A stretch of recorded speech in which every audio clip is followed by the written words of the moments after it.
Bismillahirrahmanirrahim. Alhamdulillah nahmaduhu wa nusalli wa nusallimu ala rasulihil karim amma ba'd.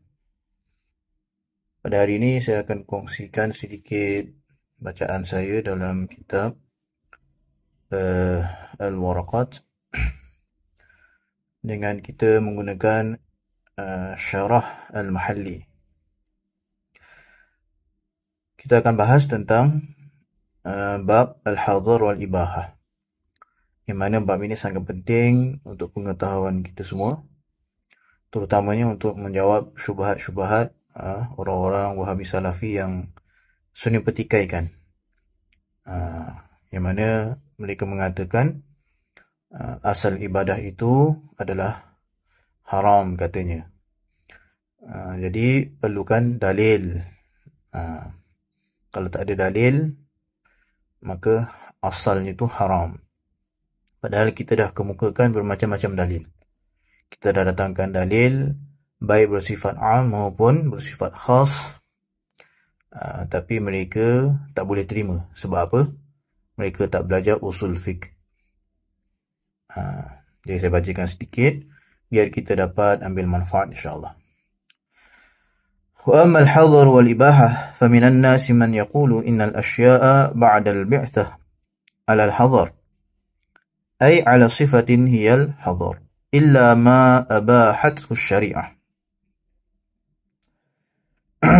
Jadi dalam bahas haram dan halal, ni yang penting ni, halal dan haram. Maka sebagian ulama mengatakan setiap sesuatu itu setelah diutus baginda Nabi membawa syariat agama, maka dia berada dalam keadaan haram. Al-asya', ataupun dalam kaedah yang digunakan al-aslu fil asya' at-tahrim, ya. Asal setiap sesuatu perkara itu adalah haram, ya kan. Melainkan ada dalil yang menunjukkan ibahah, bolehnya. فإن لم يوجد في الشريعة ما يدل على الإباحة فيستمسك بالأصل وهو الحظر. Jika tidak dijumpai dalam syariat dalil yang menunjukkan atas kebolehan sesuatu itu, maka dipegang dengan yang asal, itulah asal hukumnya adalah haram. Jadi ini pendapat siapa? Ini pendapat Imam Abu Hanifah dan juga para pengikutnya. Ini dalam mazhab Hanafi. Jadi para ulama mazhab Hanafi, mereka menggunakan kaedah al-aslu fil asya' at-tahrim. Setiap sesuatu itu asalnya itu hukumnya haram, kecuali ada dalil yang menunjukkan ia boleh, ia adalah harus. Bagaimana pula dengan pendapat Imam Syafi'i dalam mazhab Syafi'i? Ini pendapat yang kedua yang saya akan bacakan ini pendapat mazhab Syafi'i. Wa minan nasi man yaqulu bididdihi. Dan ada sebahagian ulama yang mengatakan dengan sebaliknya. Wa huwa anna al-asla fil asya' ba'da al-bi'tsah annaha 'ala al-ibahah illa ma hadzarahu asy-syar'u. Sebaliknya itu apa? Sesungguhnya asal dalam setiap perkara itu, dalam segi ibadahnya, muamalahnya, muasyarahnya, itu adalah, iaitu setelah diutus baginda Nabi membawa syariat agama, ia berada dalam keadaan al-ibahah, harus, maknanya boleh.